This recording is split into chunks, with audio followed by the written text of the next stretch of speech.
Praise the lord. దేవునికి మహిమ కలుగునుగాక. మీ అందరికీ యేసుక్రీస్తు ఘనమైన నామంలో నా హృదయపూర్వకమైన వందనములు తెలియచేయుచున్నాను. ప్రియమైన క్రీస్తు బిడ్డలారా, ఈరోజు వాక్య ధ్యానాంశము మత్తులారా మేల్కొని కన్నీరు విడువుడి. మత్తులారా మేల్కొని కన్నీరు విడువుడి. యోవేలు గ్రంథము 1వ అధ్యాయము 5వ వచనం. మత్తులారా మేలుకొని కన్నీరు విడువుడి. ప్రార్థన చేసుకున్నాం. మహాపరిశుద్ధుడవును ఘనుడవైన యేసయ్య, నీ పరిశుద్ధమైన బంగారు పాదములకు వందనములు స్తోత్రములు చెల్లించుకొనుచున్నాం. నీవిచ్చిన వాక్య ధ్యానాంశమును బట్టి నేను స్తుతిస్తూ ఘనపరుస్తూ ఉన్నాం.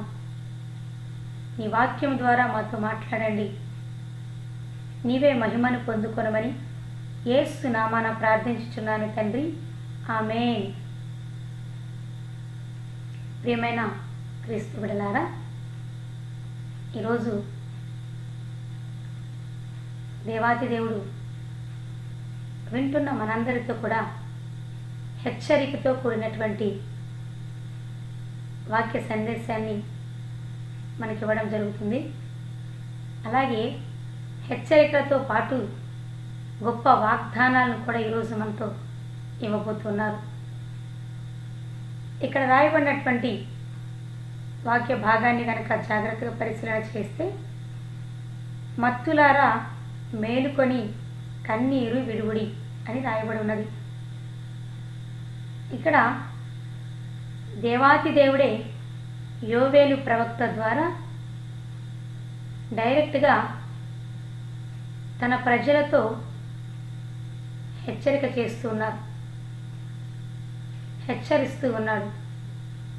స్వయంగా దేవాతి దేవుడే ఈ మాటలు వింటున్న మనందరితో కూడా ఈ మాటలు పలుకుచున్నారు. మత్తులారా మేల్కొనండి, కన్నీరు విడవండి అని దేవుడు రోజున మాట్లాడుతున్నారు. సాధారణంగా దేవుడు కొన్ని సందర్భాలలో ఆయన ప్రజలకు కొన్ని హెచ్చరికలు చేస్తూ ఉంటారు. ఆయన తన ప్రవక్తలను పంపించి ఇజ్రాయేళ్లతో వాళ్ళ యొక్క అవిధేయతను బట్టి, వాళ్ళ యొక్క తిరుగుబాటుతనాన్ని బట్టి, వారి యొక్క ఆత్మీయ స్థితి చల్లారిన దానిని బట్టి దేవుడు పలుమార్లు తన ప్రవక్తలను పంపించి గద్దించారు, హెచ్చరించారు. ఇక్కడ యోవేలు ప్రవక్త హెచ్చరిస్తూ ఉన్నారు. మత్తులారా మేల్కొనండి, కన్నీరు విడవండి. మీరు ఏ స్థితిలో ఉన్నారో గ్రహించుకోండి, ఆ స్థితి నుండి మీరు మేల్కొనాలి అంటూ దేవుడు యోవేలు ప్రవక్త ద్వారా మాట్లాడుచున్నారు. దేవుడు ఎప్పుడు గద్దింపులు హెచ్చరికలు చేస్తారు అని అంటే,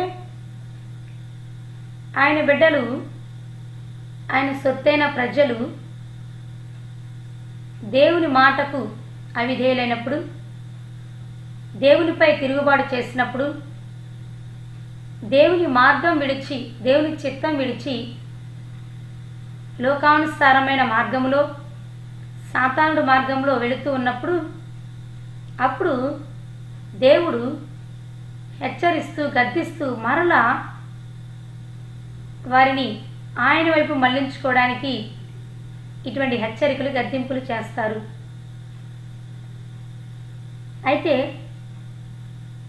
దేవుడు ఈ విధంగా హెచ్చరిస్తూ గద్దిస్తూ ఉన్నప్పుడు వాటిని గనక ప్రేమతో స్వీకరించగలిగినట్లయితే ఎన్నో ఆశీర్వాదాలను పొందుకొనగలుగుతాం. అలా కాకుండా దేవుని యొక్క హెచ్చరికలు, గద్దింపులను గనక త్రోసివేస్తే, వాటిని విమర్శలుగా తీసుకొని త్రోసివేసినట్లయితే చాలా నష్టాన్ని మనము రుచి చూడాల్సి ఉంటుంది. ప్రియ దేవుని బిడ్డలారా, ఇక పరిస్థితి విషమించింది, ఇక నష్టాల్లోనికి వెళ్ళబోతున్నారు. అని దేవునికి తెలిసినప్పుడు ఆ నష్టాల నుండి ప్రమాదాల నుండి తప్పించడానికి రక్షించడానికి దేవుడు ఆ సమయంలో ఆయన బిడ్డలను గద్దిస్తూ హెచ్చరిస్తూ మరలా సరళమైనటువంటి ఆయన మార్గంలో నడిపిస్తూ ఉంటారు.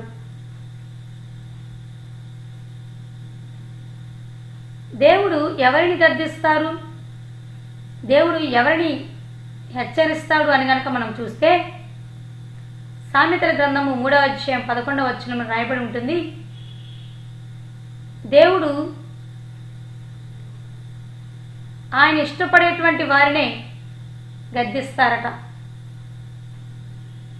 దేవుడు ఎవరినైతే ప్రేమిస్తున్నాడో, ఎవరినైతే ఇష్టపడుతున్నాడో, ఎవరినైతే తన స్వాస్థ్యంగా చేసుకొని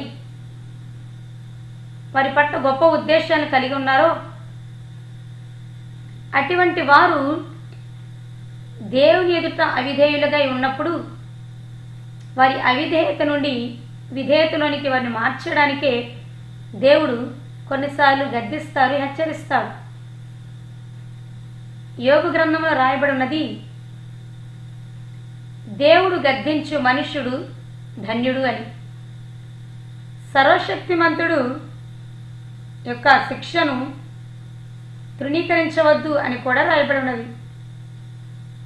దేవుడు గద్దించినా హెచ్చరించినా వాటిని ఎవరైతే నా మంచి కోసమే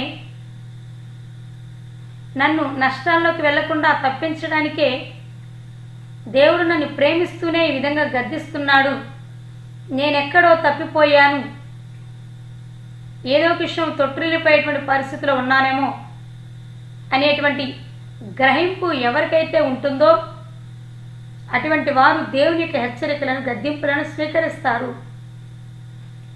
ఆ విధంగా స్వీకరించిన వారు తొట్టిల్లిపోకుండా నష్టపోకుండా సరైన మార్గాన మరలా ఆశీర్వాదకరమైనటువంటి స్థితిలోనికి నడిపించబడతారు. అలా కాకుండా దేవుడు గద్దిస్తూ హెచ్చరిస్తూ ఉన్నప్పుడు వాటిని విమర్శలుగా తీసుకొని నేను కరెక్ట్గానే ఉన్నాను, ఇవి నాకు సంబంధించినవి కావు అని ఎవరైతే అనుకుంటారో ఆ విధంగా హెచ్చరిస్తూ గద్దిస్తున్నటువంటి దైవ సేవకులను, ఆత్మీయులను ఎవరైతే అపార్థాలు చేసుకుంటూ విమర్శిస్తూ ఉంటారో అటువంటి వారు అపహాసకులు అని, అజ్ఞానులు అని, అవివేకులు అని బైబిల్ తెలియజేస్తుంది. వారి యొక్క అవివేకాన్ని అజ్ఞానాన్ని బట్టి వారు ఎంతగానో నష్టపోవలసి ఉంటుంది. అయితే ఈ రోజున దేవుడు మనల్ని ప్రేమిస్తున్నాడు, మనల్ని ఇష్టపడుతున్నాడు, మన పట్ల ఆయన గొప్ప ఉద్దేశాలను కలిగి ఉన్నారు. మనం ఎక్కడో తొట్టిల్లిపోయిన స్థితిలో ఉన్నామేమో, మనం ఎక్కడో తప్పిపోతున్న స్థితిలో ఉన్నామేమో, మన ఆత్మీయ స్థితి చల్లారిన స్థితిలో ఉన్నదేమో, ఒకవేళ మనము తెలుసో తెలియకో గ్రహించలేక సాతాను మార్గంలో ప్రయాణం చేస్తున్నామేమో, దేవునికి దూరమైనటువంటి పరిస్థితిలో మనం ఉన్నామేమో ఈ రోజున. అందుకనే దేవాతి దేవుడు, సృష్టికర్త, సర్వాధికారి అయినటువంటి దేవుడు, నిజ దేవుడు ఈ రోజున మనతో ఒక చిన్న హెచ్చరిక చేస్తున్నాడు. ఏ మత్తులో మనం ఉన్నామేమో కానీ అది మత్తను కూడా మనం తెలియకుండా తొట్టిల్లిపోయినటువంటి స్థితిలో, ఆత్మను చల్లార్చుకున్న స్థితిలో ఉన్నాము కాబట్టి అటువంటి చల్లారిన స్థితిలో నుండి, అటువంటి ప్రమాదకరమైన మత్తులో నుండి నష్టం కలగకుండా, ప్రమాదాలు కలగకుండా, కీడు కలగకుండా మనల్ని విడిపించాలని, తప్పించాలని ఈ రోజున ఈ విధంగా హెచ్చరిక చేస్తూ మాట్లాడుచున్నారు. ఇక్కడ వాక్య భాగాన్ని గురించి కనుక మనము పరిశీలన చేస్తే, మత్తులారా మేలుకొని కన్నీరు విడువుడి అని ఇక్కడ 3 పదాలు ఉన్నాయి. మత్తు, మేల్కోవడం, కన్నీరు విడవడం. మత్తు అని అంటే ఇక్కడ మనం అర్థం చేసుకోవాలి, శారీరక సంబంధమైనటువంటి నిద్రకు సంబంధించినది కాదు, నిద్రమత్తుకు సంబంధించినది కానీ కాదు. వాక్య భాగంలో రాయబడినటువంటి ప్రతి మాట కూడా ఆత్మ సంబంధమైనటువంటి అర్థాలను మనం సరిచేసుకుంటూ ముందుకు కొనసాగాలి. ఇక్కడ మత్తు అని అంటే మేల్కొనలేని స్థితి, గ్రహించుకొనలేని స్థితి, అర్థం చేసుకోలేని స్థితి, దేన్ని కూడా గ్రహించలేనటువంటి స్థితి, ఏ స్థితిలో ఉన్నామో కూడా తెలియని దుస్థితి, నష్టం జరుగుతున్నా కూడా అది ఎందుకు జరుగుతుందో గ్రహించలేని ఆత్మీయ అంధత్వమే ఈ మత్తు అని అంటే. ఇక్కడ మత్తు అని అంటే శారీరక సంబంధమైనటువంటి మత్తు కాదు, కానీ ఆత్మ సంబంధమైన మత్తు, ఆత్మలో చచ్చిన స్థితి, ఆత్మలో అంధత్వము, ఆత్మలో పడిపోయిన స్థితి, ఆత్మలో తొట్టిన స్థితి, ఆత్మలో దిగజారిన స్థితి అని ఇక్కడ మత్తుగా మనం అర్థం చేసుకోవాలి. అంటే ఆత్మీయుల గురించి ఎక్కువగా దేవుడు ఇక్కడ మాట్లాడుచున్నారు. అలాగే లోక సంబంధమైన విషయాల్లో కూడా ఈ లోకంలో ఉండేటువంటి వాటిని గురించి అదే ధ్యాసలో అదే మత్తులో ఉన్న వారిని గురించి కూడా దేవుడి రోజున మాట్లాడుతున్నారు. అయితే ఇక్కడ రాయబడినటువంటి వాక్య భాగాన్ని జ్ఞాపకం చేసుకుంటే ఇటువంటి ఆత్మ సంబంధమైన మత్తు ద్వారా నష్టాలు వాటిల్లుతాయి, కీడు సంభవిస్తుంది. ప్రియ దేవుని బిడ్డలారా, శారీరక సంబంధమైనటువంటి నిద్రమత్తు ద్వారా కొంచెం నష్టమే జరగవచ్చు, కానీ అది కూడా శారీరక పరమైనటువంటి నిద్రమత్తు దేనికి దారితీస్తుంది? సోమరితనానికి, బద్ధకానికి దారితీస్తుంది. సోమరితనము, బద్ధకం ఉంటే వెట్టి పనులు చేయాల్సి వస్తుంది. దేనిలో కూడా అభివృద్ధి అనేది సాధించలేని దుస్థితిలో ఉంటాం. అయితే శారీరక పరమైనటువంటి నిద్రమత్తు వలన కొంతవరకే నష్టం జరగవచ్చు, భౌతిక సంబంధమైనటువంటి నష్టమే వాటిల్లవచ్చు. దానివల్ల పెద్దగా నష్టం జరిగిన ఆశ్చర్యపడాల్సిన అవసరం లేదు. అయితే ఇక్కడ ఆత్మ సంబంధమైనటువంటి మత్తుని గురించి రాయబడినది. ఇటువంటి ఆత్మ సంబంధమైన మత్తు చాలా ప్రమాదకరమైనది. ఈ ఆత్మ సంబంధమైనటువంటి మత్తు వలన భౌతిక సంబంధంగాను ఆత్మ సంబంధంగాను అనేకమైన నష్టాలు ఎదురవుతూ ఉంటాయి. ప్రియ దేవుని బిడ్డలారా, ఆత్మ సంబంధమైనటువంటి మత్తు వలన, ఆత్మలో చనిపోవటం వలన, ఆత్మలో దిగజారిపోవటం వలన, మనలో ఉన్న ఆత్మ చల్లారిపోవటం వలన, మన ఆత్మీయ స్థితి ఫలించలేని స్థితిలో ఉండటం వలన ఎంత గొప్ప నష్టం వాటిల్లుతుంది అని అంటే, ఆత్మ సంబంధమైన మత్తు వలన భౌతికము గాను ఆత్మీయంగాను అనేకమైన నష్టాలు మనకు ఎదురవుతూ ఉంటాయి. కీడులో గుండా ప్రయాణం చేయాల్సినటువంటి పరిస్థితి ఏర్పడుతుంది. అయితే ఈ ఆత్మ సంబంధమైనటువంటి మత్తు వలన ఎటువంటి నష్టాలు జరుగుతాయి? ఒక వ్యక్తి ఆత్మ సంబంధమైన మత్తులో ఉన్నాడని చెప్పడానికి ఆ వ్యక్తిలో కనబడేటువంటి క్రియలేమిటి? ఆ వ్యక్తిలో ఎటువంటి లక్షణాలు మనకు కనిపిస్తాయి అని కనుక మనం ఆలోచన చేస్తే, ఒక వ్యక్తి యొక్క ఆత్మీయ స్థితి దిగజారితే, ఒక వ్యక్తి యొక్క ఆత్మీయ స్థితి అంధత్వంలో ఉంటే, ఒక వ్యక్తి యొక్క ఆత్మీయ స్థితి చచ్చిన రీతిగా ఉన్నది అని చెప్పడానికి ఆ వ్యక్తిలో ఈ క్రియలు కనిపిస్తూ ఉంటాయి. ఇవి మనలో ఉన్నాయేమో ఈ రోజున మనకే మనము ఆత్మ పరిశీలన చేసుకుందాం.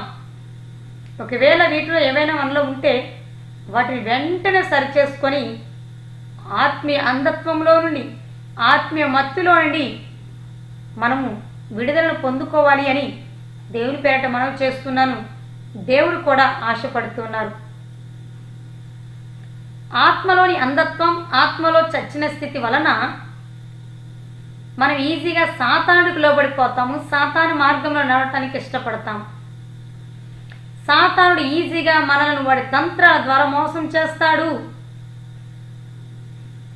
ఏ విషయంలోనైనా వాడు మోసం చేయవచ్చు. వాడు మోసం చేస్తున్నాడు, ఇది వాడే కల్పిస్తున్నది అని మాత్రం మనం గ్రహించలేని దుస్థితిలో ఉంటాం.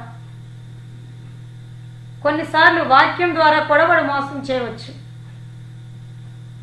అందుకనే మనం ఎప్పుడు కూడా ఆత్మలో బలవంతులుగా ఉండాలి అని దేవుడు కోరుకుంటూ ఉన్నాడు.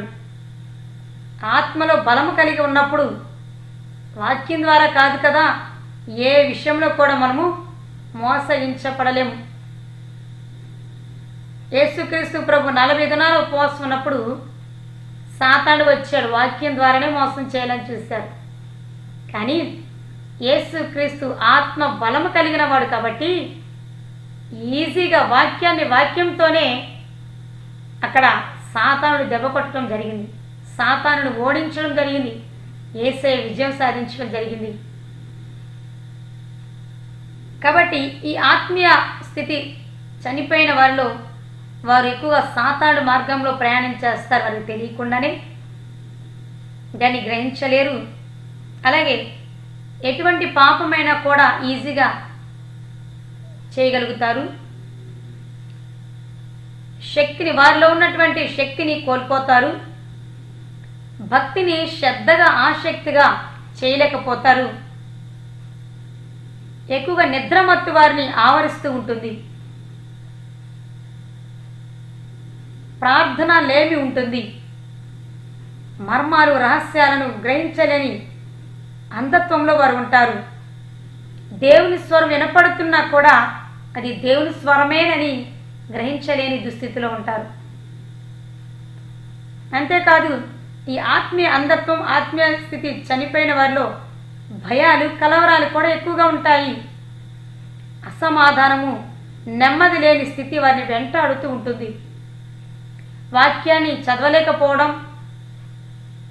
వాక్యాన్ని శ్రద్ధగా ధ్యానించలేకపోవడం,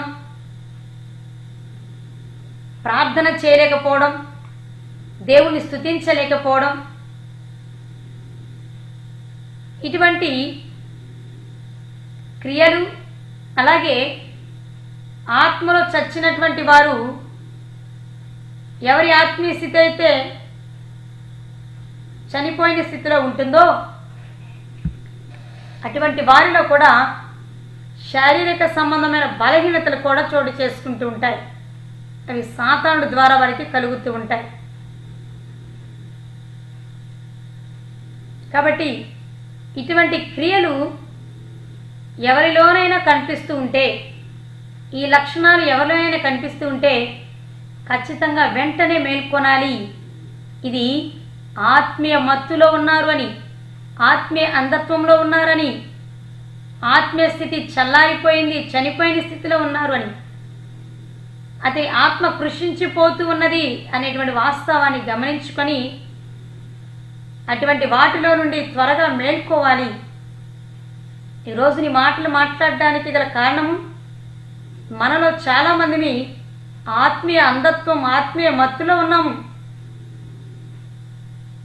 ఈ క్రియలు మనలో ఉన్నాయి కాబట్టే మన ఆత్మీయ స్థితిని సరిచేసుకోమని, మన ఆత్మీయ మత్తులో నుంచి మనల్ని మేల్కొనాలి అని దేవుడి రోజున హెచ్చరిక చేస్తూ ఉన్నాడు.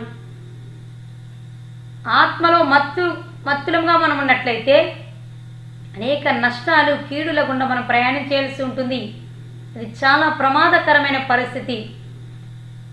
అయితే వింటున్న మీలో, మీ కుటుంబాలలో, మీలో మీ శారీరక పరంగా బలహీనతలు ఎదుర్కోవడానికి గల కారణం మీ ఆత్మీయ స్థితి చచ్చిన స్థితిలో ఉన్నదేమో, మీ ఆత్మ అంధత్వంలో ఉన్నదేమో, మీ ఆత్మ పూర్తిగా చల్లారిపోయిందేమో, సాతాను మిమ్మల్ని మోసం చేస్తున్నాడేమో. జాగ్రత్తగా ఈ మాటలను గ్రహించుకొని ఈ రోజునే వెంటనే మీరుంటున్నటువంటి మత్తులో నుండి మేల్కొనాలి అని దేవుడు కోరుకుంటూ ఉన్నాడు. నీ కుటుంబంలో కనుక నీ ఒక్కడివే ఆత్మీయుడిగా, ఆత్మీయురాలుగా ఉంటూ ఉన్నప్పుడు, నీవు గనక ఆత్మీయ మత్తులోనికి వెళ్ళిపోతే, నీ ఆత్మీయ స్థితి బలంగా లేకపోతే, నీవు గనక ఆత్మలో తొట్టిల్లిపోయిన స్థితిలో అంధత్వంలోకి వెళ్ళిపోతే నిన్ను బట్టి నీ కుటుంబం అంతా కూడా నష్టపోయే ప్రమాదం ఉంటుంది. నీ ఒక్కడివే ఆత్మలో బలము కలిగి కుటుంబం కొరకు ప్రార్థన చేయగలిగినట్లయితే నీ యొక్క ఆత్మీయ స్థితి ద్వారా, నీ యొక్క ఆత్మ బలము ద్వారా నీ కుటుంబాన్ని రక్షించుకొనగలుగుతావు అన్న వాస్తవాన్ని కూడా గమనించాలి. అలాగే ఇక్కడ వాక్యంలో ప్రజలు మత్తులుగా ఉండడం వలన వారు కోల్పోయినటువంటి ఆశీర్వాదాలు ఏమిటి, వారు ఎదుర్కొన్నటువంటి నష్టము కీడు ఏమిటి అని కనుక మనం ఆలోచన చేస్తే, ఇక్కడ యోవేలు గ్రంథము 1వ అధ్యాయము 4-9 వచనాలు చదువుకుంటే అర్థమవుతుంది. ప్రియ దేవుని బిడ్డలారా, గొంగలి పురుగులు విడిచిన దానిని మిడతలు తినివేసి ఉన్నవి, మిడతలు విడిచిన దానిని పురుగులు తినివేసి ఉన్నవి, పసర పురుగులు విడిచిన దానిని చెడ పురుగులు తినివేసి ఉన్నవి. మత్తులారా మేల్కొని కన్నీరు విడివిడి, క్రొత్త ద్రాక్షారసము మీ నోటికి రాకుండా నాశనమయను.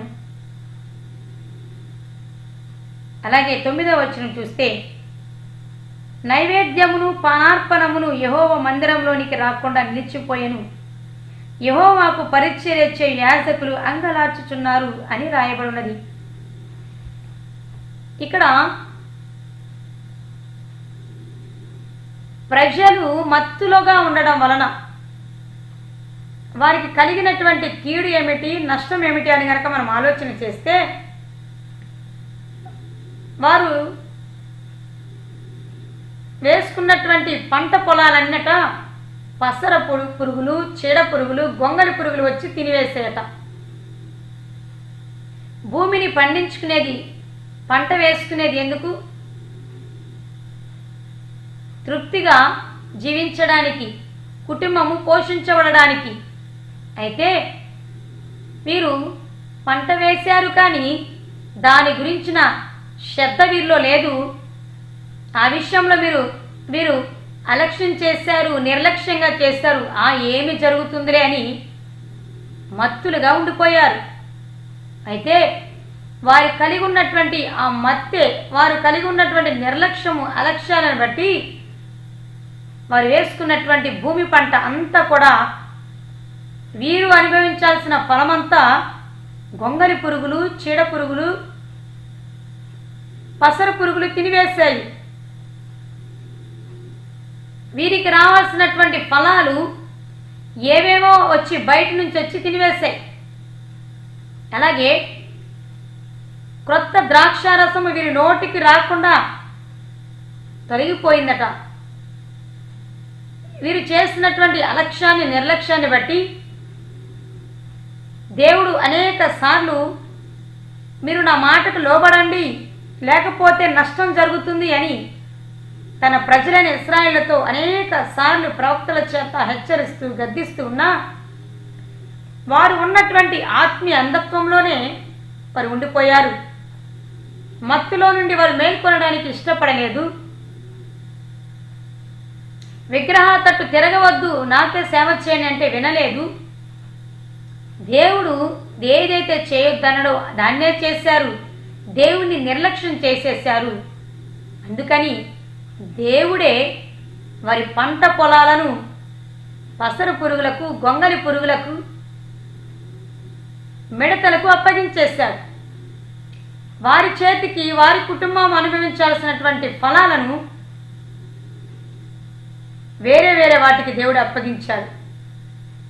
వారి యొక్క అవిధేయత, వారి యొక్క తిరుగుబాటుతనాన్ని బట్టి, వారు దేవుని మాటకు లోబడకపోవడాన్ని బట్టి, వారు దేవుని యొక్క హెచ్చరికలు, గద్దింపులను త్రోసివేయడాన్ని బట్టి దేవుడే వారికి కీడును, నష్టాన్ని కలుగ చేస్తాడు. వాటిని వారికి ఎలో చేయటం జరిగింది. అయినా దేవుడు నష్టాన్ని, కీడుకి వాళ్ళని అప్పగించినా కూడా మరలా జాలి పడుతూ తన ప్రవక్తను పంపించారు. వాళ్ళు పడుతున్న వేదనను, శ్రమను చూసి, ఇకనైనా నేను చెప్పిన మాటకు లోబడండి, ఇకనైనా యథార్థంగా నన్ను సేవించండి, ఇకనైనా వ్యర్థమైన వాటిని విడిచిపెట్టండి, ఇకనైనా మీ ఆత్మీయ స్థితిని బాగు చేసుకోండి అంటూ యోవేలు ప్రవక్తను పంపించి హెచ్చరిక చేస్తూ ఉన్నారు.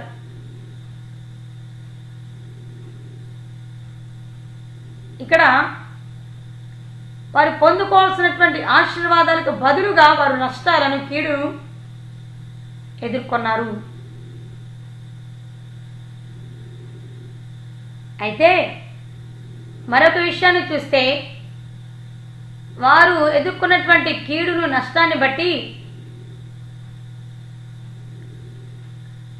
మందిరము ద్వారము కూడా మూయబడినటువంటి పరిస్థితి ఏర్పడింది. అప్పుడట యెహోవా మందిరంలోనికి రాకుండా, యెహోవా మందిరం ఓపెన్ చేయకుండా క్లోజ్ చేయడం జరిగిందని, దానిని బట్టి యాజకులు అంగలార్చుచు ఉన్నారని ఇక్కడ రాయబడింది. ఈ రోజున ప్రపంచవ్యాప్తంగా జరుగుతున్నటువంటి మహాభయంకరమైనటువంటి పరిస్థితులను జ్ఞాపకం చేసుకుంటే 4 నెలలుగా ప్రపంచమంతటా లాక్డౌన్ నడుస్తూ ఉన్నది. దేని నిమిత్తము? కరోనా వైరస్ అనేటువంటి మహమ్మారిని బట్టి ప్రజలందరూ కూడా వారి వారి ఇండ్లలోనే ఉంటూ ఉన్నారు. అనేక మంది అనేక రకాలుగా నష్టాలను, కీడులను ఎదుర్కొంటూ ఉన్నారు. అనేక మంది కరోనా వైరస్కు గురి అయి చనిపోతున్నారు. కొంతమంది ఉద్యోగాలు కోల్పోతున్నారు. కొంతమంది భయాలు, కలవరాలతో ఉన్నారు. మరి కొంతమంది ఆర్థికపరమైనటువంటి లేమి, కరువుల గుండా ప్రయాణం చేస్తున్నారు. మరికొంతమంది ఈ పరిస్థితుల వలన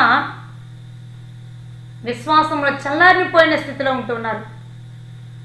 మరొక ముఖ్యమైన విషయాన్ని కనుక మనం జ్ఞాపకం చేసుకుంటే, ఇటువంటి భయంకరమైన పరిస్థితుల వలన చర్చెస్ అన్ని కూడా క్లోజ్ చేయబడ్డాయి. యాజకులు, పాస్టర్స్ అందరూ కూడా అంగలార్చుతూ ఉన్నటువంటి పరిస్థితిలో ఇప్పుడున్నారు.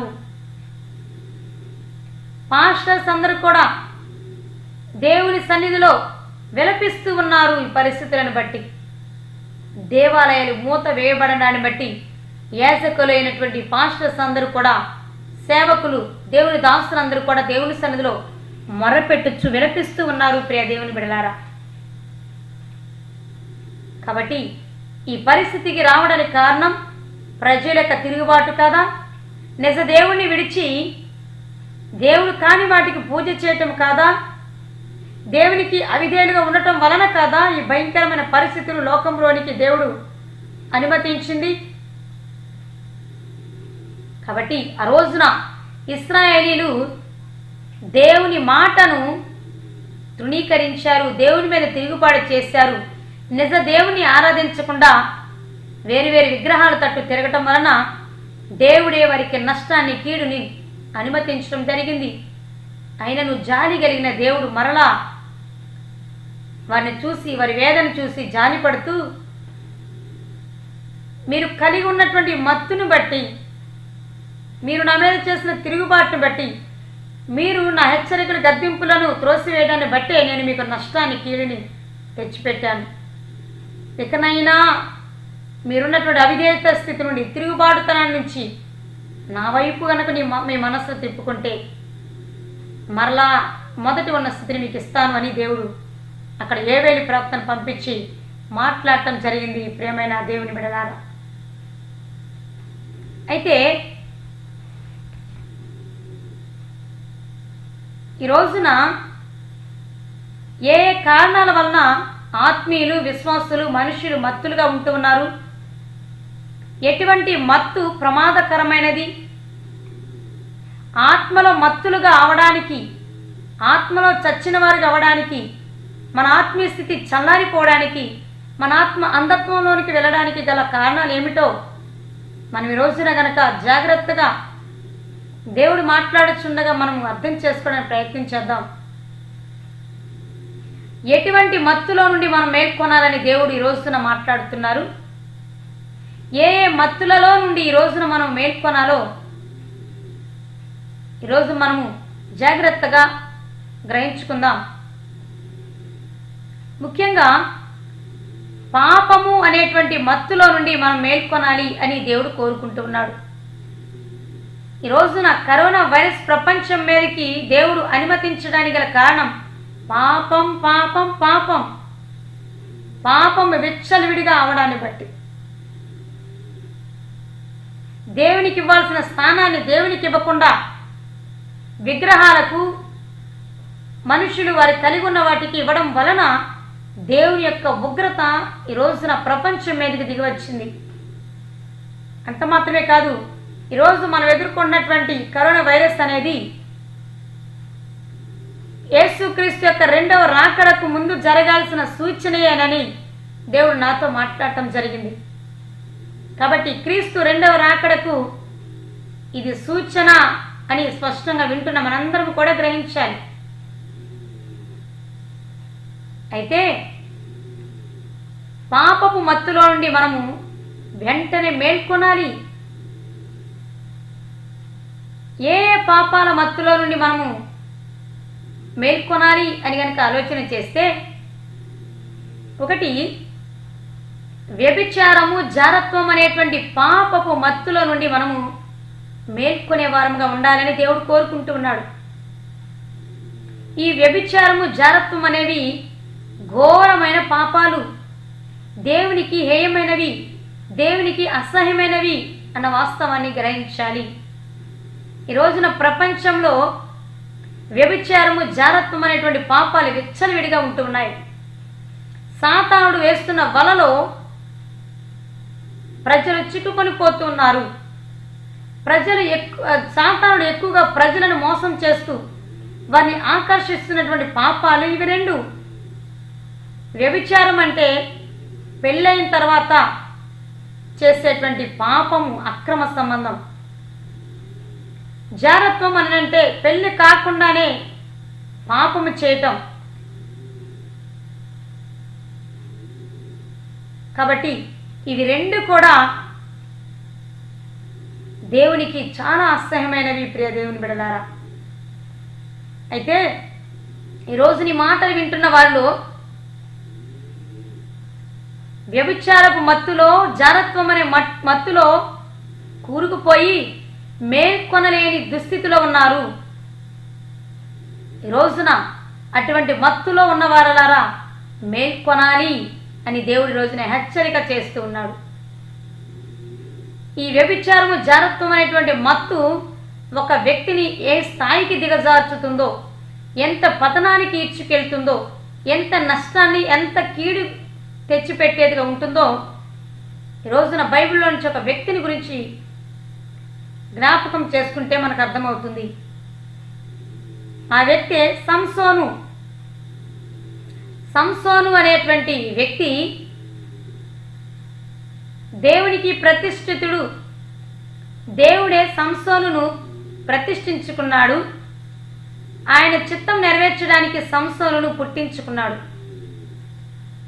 దేవుడు తన ఆత్మతో సంసోనును అభిషేకించుకొని గొప్ప ఆత్మ బలమును ఇచ్చి ఇశ్రాయేలును ఫిలిష్తీయుల చేతిలో నుండి రక్షించడానికి ఏర్పాటు చేసుకున్నాడు. సంసోనును ఇశ్రాయేలుకు న్యాయాధిపతిగా, రక్షకుడిగా దేవుడు ఏర్పాటు చేసుకున్నాడు. సంసోను దేవుని కొరకు నాజీరు చేయబడిన వ్యక్తి అని బైబిల్లో రాయబడినది. అయితే ఈ సంసోను ప్రారంభంలో ఆత్మ బలముతో ఫిలిష్తీయుల చేతిలో నుండి ఇశ్రాయేలును రక్షించాడు. ఎన్నో బలమైనటువంటి కార్యాలు సంసోను ద్వారా దేవుడు జరిగించి ఉన్నారు. అయితే కొంతకాలం గడిచాక సంసోను పాపపు మత్తులో కూరుకొని పోయాడు. ఆ పాపపు మత్తు ఏమిటో తెలుసా? వ్యభిచారము, జారత్వం అనేటువంటి పాపపు మత్తులో కూరుకొని పోయాడు.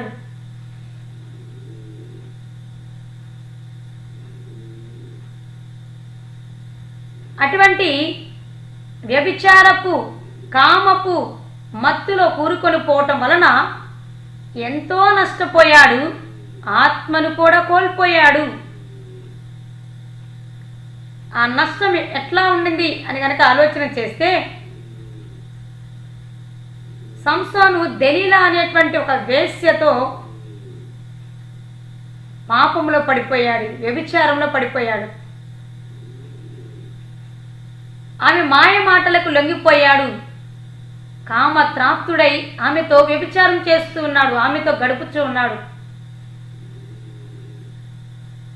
అయితే ఒక రోజున దెలీలా సంసోనును బలవంతం చేయటం ద్వారా సంసోను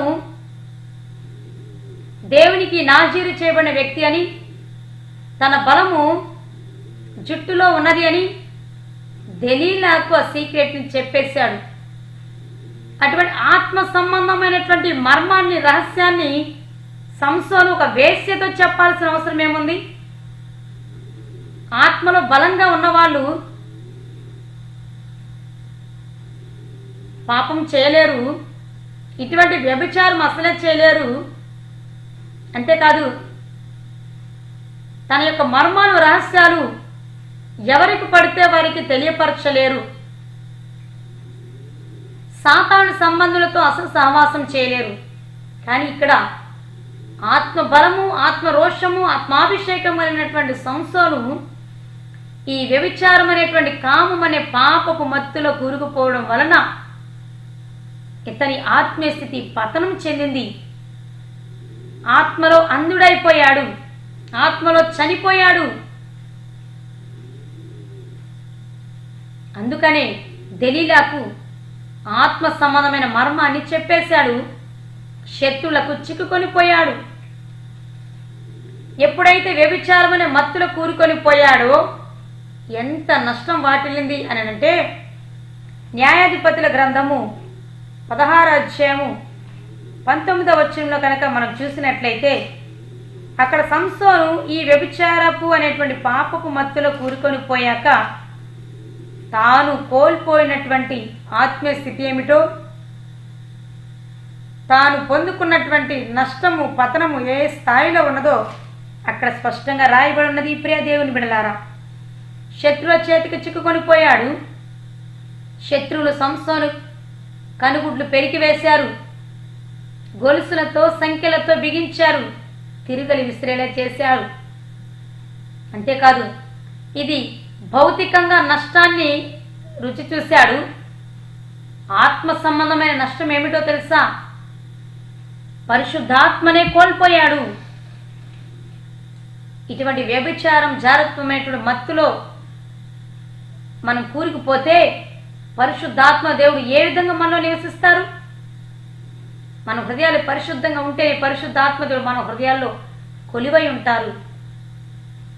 మన హృదయంలోనికి వ్యభిచారం, జారత్వం అనే పాపాలు చోటు చేసుకున్నప్పుడు పరిశుద్ధాత్మ దేవుడు, ఆయన పరిశుద్ధుడు, ఎలాగో భయంకరమైన పాపం ఉన్నప్పుడు ఆయన మన హృదయాల్లో ఉంటారు. అందుకనే ఎప్పుడైతే వ్యభిచారం అనేటువంటిది పాపము సంసోను హృదయంలోకి వచ్చిందో, సంసోను హృదయంలో ఉన్నటువంటి పరిశుద్ధాత్మ దేవుడు బయటికి వెళ్ళిపోయాడు.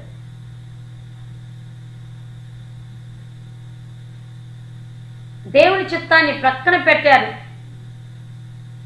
లోకానుసారమైనటువంటి పాపంలో దిగజారిపోవటం వలన భౌతికంగాను ఆత్మీయంగాను ఎంతగానో నష్టపోయాడు. ఈ మత్తు అంతగా పతనం చేస్తుంది, శరీరాన్ని పాడు చేస్తుంది, మనస్సుని పాడు చేస్తుంది, సమాజంలో గౌరవం లేకుండా చేస్తుంది, అలాగే ఆత్మను చంపేస్తుంది. రెండవదిగా గర్వం అనేటువంటి పాపపు మత్తు. నాశనానికి ముందు గర్వం నడుచును అని సామెతలు 16:18 రాయబడి ఉన్నది. అయితే ఈ గర్వం, అహంకారమైన మనస్సు అనేవి సాతాను యొక్క స్వభావ లక్షణాలు. గర్వం, అహంకారం అంటే దేవునికి హేయమైనవి, దేవునికి అసహ్యము. గర్విష్ఠులను దేవుడు అణిచివేస్తాడు, దీనులకు ఆయన కృపను అనుగ్రహిస్తాడు అని రాయబడినది. కాబట్టి ఈ గర్వము అనేటువంటి పాపము ఎవరినైతే ఉంటుందో వారు కూడా పాపపు మత్తులోనే ఉన్నట్లు, వారు కూడా ఆత్మలో చచ్చిన స్థితిలో ఉన్నట్లు. గర్వం అనేది మన హృదయంలోనికి వచ్చినప్పుడు మన ఆత్మీయ స్థితి పతనమైపోతుంది. దేవాతి దేవుడు యేసుక్రీస్తు ప్రభు సర్వశక్తిమంతుడే, నేను దీన మనస్సు గలవాడను, సాత్వికుడును అని తనను తాను బయలుపరుచుకున్నారు. దీనుడిగా ఈ లోకంలో జీవించారు, ఎంతగానో తగ్గించుకొని జీవించారు. అయితే ఆయన గర్వపడాల్సినటువంటి దేవుడు సర్వశక్తిమంతుడు అయినప్పటికీ ఎన్నడూ కూడా గర్వం అనేది ఆయనలో లేదు. దీన మనస్సు గలవాడు నా యేసయ్య. అయితే ఈ గర్వం అనేది సాతాను యొక్క లక్షణం కాబట్టి ఆ సాతానుకి ఎవరైతే లోబడతారో వాడి లక్షణాలు వారిలో ఉంటాయి. గర్వం మనలో ఉన్నప్పుడు మనం పడిపోవడానికి ఆస్కారం ఉంటుంది. గర్వం మనలో ఉన్నప్పుడు మన ఆత్మీయ స్థితి పతనం చెందుతుంది, మనం ఆత్మలో అందులము అయిపోతాము. అందుకని మనలోనికి గర్వం రాకుండా చాలా జాగ్రత్తగా చూసుకోవాలి ప్రియ దేవుని బిడ్డలారా. బైబిల్లో ఒక వ్యక్తి అట్టి రీతిగా గర్వించి ఎంతగా పతనం అయిపోయాడో మనం చూడవచ్చు. అతనే నెబుకద్నెజరు అనే మహా చక్రవర్తి. ఈ నెబుకద్నెజరుకు దేవుడే స్వయంగా తన స్వాస్థ్య ప్రజలను అప్పగించి ఉన్నారు. అలాగే సమస్త భూజంతువుల మీద, పశువుల మీద, అన్నిటి మీద నెబుకద్నెజరుకి తన స్వాస్థ్య ప్రజల మీద అధికారం ఇచ్చి వాటన్నిటినీ నెబుకద్నెజరుకు అప్పగించాడు. దేవుడే అట్టి రీతిగా అనుమతించాడు. అయితే నెబుకద్నెజరుకు ప్రపంచంలో ఎన్నో గొప్ప పేరు ప్రతిష్టలను దేవుడు కలుగచేశాడు. మహోన్నతమైనటువంటి ఘనతను అతనికి సంపాదించి పెట్టారు. నెబుకద్నెజరు మహారాజు అనంటే చాలా పేరు ఉన్నది. అందరి రాజులలో ఘనుడిగా ఉన్నాడు. ఎన్నో రీతిలుగా దేవుడు అతన్ని హెచ్చించడం జరిగింది. అయితే ఒకానొక రోజున తాను నిర్మించుకున్న భవనాలను బట్టి, తనకున్నటువంటి పేరు ప్రతిష్టలను బట్టి, తనకున్నటువంటి ఘనతను బట్టి, హెచ్చింపును బట్టి, తను కలిగి ఉన్నటువంటి రాజ్యాధికారాన్ని బట్టి ఒక రోజున తనలో తాను గర్వపడుతూ మాట్లాడుకోవడం జరిగింది. దానియేలు గ్రంథము 4వ అధ్యాయం 29-30 వచనాలలో నెబుకద్నెజరు మేడగదిలో సంచరిస్తూ పైన ఈ భవనాలు నిర్మించింది నేనే కదా, అందరికంటే నేనే కదా ఘనుడను అంటూ తనను తాను హెచ్చించుకుంటూ నేనే నంబర్ 1 అంటూ తనలో తాను గర్వపడుతున్నటువంటి సందర్భంలో వెంటనే ఆకాశం నుండి ఒక శబ్దం వచ్చింది. నేను నీకు ఎంత ఘనతనిస్తే ఈ ఘనతకు కారణం నీవే అని నీలోని మురిసిపోతున్నావా, గర్వపడుతున్నావా? అయితే నీలోనికి గర్వం వచ్చింది కాబట్టి నువ్వు కలిగి ఉన్న వాటన్నిటి నుండి నేను నీ యుద్ధను తీసివేస్తున్నానని దేవుడు మాట్లాడారు. నెబుకద్నెజరు గర్వపడినందువలన, తాను మనసులో గర్వించటం వలన దేవుడు అతనికి వేసిన శిక్ష ఎంత ప్రమాదకరమైనదో తెలుసా ప్రియ దేవుని బిడ్డలారా? నెబుకద్నెజరు కలిగి ఉన్నటువంటి అప్పటి వరకు కలిగి ఉన్న ఘనత, పేరు ప్రతిష్టలు, రాజ్యాధికారము, ఆ హెచ్చింపు అంతా కూడా ఒకేసారి దేవుడు అతని యొద్దను తొలగించేశాడు. అంత మాత్రమేనా? రాజుగా సింహాసనం మీద ఆసీనుడిగా ఉండాల్సినటువంటి గొప్ప చక్రవర్తి అయిన నెబుకద్నెజరును గడ్డి మేసేటువంటి పశువులాగా దేవుడు కొంతకాలము అతన్ని పతనం చేయడం జరిగింది, శిక్షించడం జరిగింది. ప్రియ దేవుని బిడ్డలారా, ఆ విషయాలను మనము దానియేలు గ్రంథము 4వ అధ్యాయం 33వ వచనం చూస్తే అర్థమవుతుంది.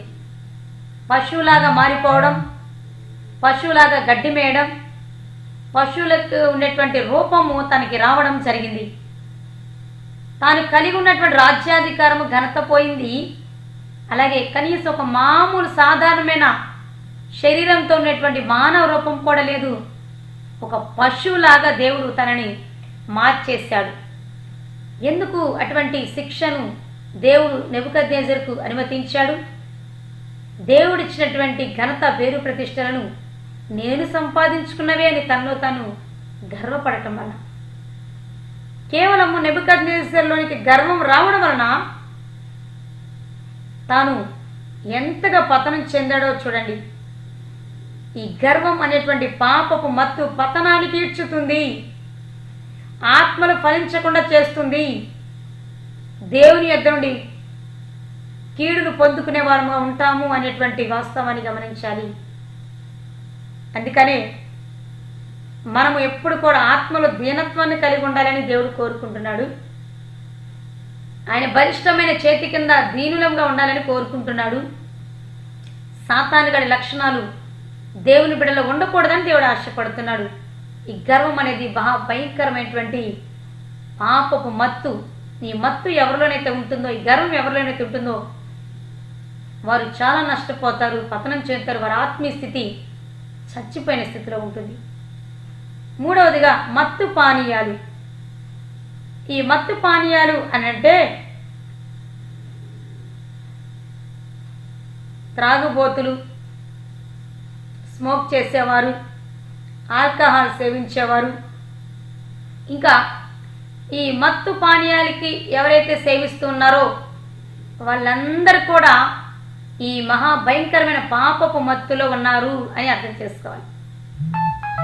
ఈ మత్తు పానీయాలు అనబడేటువంటి పాపపు మత్తు ఒక వ్యక్తిని ఏ స్థితిలోనికి దిగజార్చుతుంది అని కనుక ఆలోచన చేస్తే, ఒక త్రాగుబోతుని చూడండి, తాను త్రాగిన తర్వాత అతను ఏమై ఉన్నాడో మర్చిపోతాడు. ఆ సమయంలో తను ఏం చేస్తున్నాడో మర్చిపోతాడు. మంచి చెడు ఏమిటో గుర్తించలేడు. ఆ సమయంలో తాను వేటిని కోల్పోతున్నాడో కూడా గ్రహించుకొనలేని పాపపు మత్తులో ఉంటాడు. అప్పుడు ఏదైనా అతనికి సంభవించవచ్చు. అయితే ఈ రోజున సాతానుడు మనుషుల్లో గర్వాన్ని పెడుతున్నాడు. అలాగే ఈ మత్తు పానీయాలు అనేటువంటి పాపంలోనికి కూడా సాతానుడు అట్టి మత్తులోనికి ప్రజలను దించుతూ ఉన్నాడు. ఈరోజు నీ మాటలు వింటున్న వారిలో ఒకవేళ దేవుడు మనకిచ్చినటువంటి వాటిని బట్టి, మీకు ఇచ్చినటువంటి వాటిని బట్టి మీరు గర్విస్తూ ఇవి నా వల్లనే వచ్చినవని కనుక గర్విస్తూ ఉంటే, మీరు ఆ గర్వం అనే పాపపు మత్తులో నుండి మేల్కొనాలి అని దేవుడు కోరుకుంటున్నాడు. పతన స్థాయికి చేరకుండానే మిమ్మల్ని మీరు సరి చేసుకోవాలని, ఆ మత్తులో నుండి మేల్కొనాలని దేవుడు కోరుకుంటూ ఉన్నాడు. అలాగే ఈ మాటలు వింటున్న వారిలో ఎవరైనా త్రాగుబోతులుగా, స్మోక్ చేస్తున్న వారుగా, ఆల్కహాల్ సేవిస్తున్న వారుగా ఉన్నట్లయితే మీరు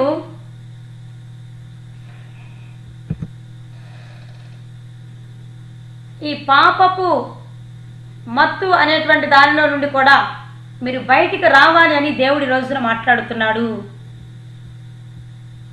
కాబట్టి ప్రియమైన దేవుని బిడ్డలారా, ఈ రోజున మనం జాగ్రత్తగా మన ఆత్మీయ స్థితిని పరిశీలన చేసుకుందాం.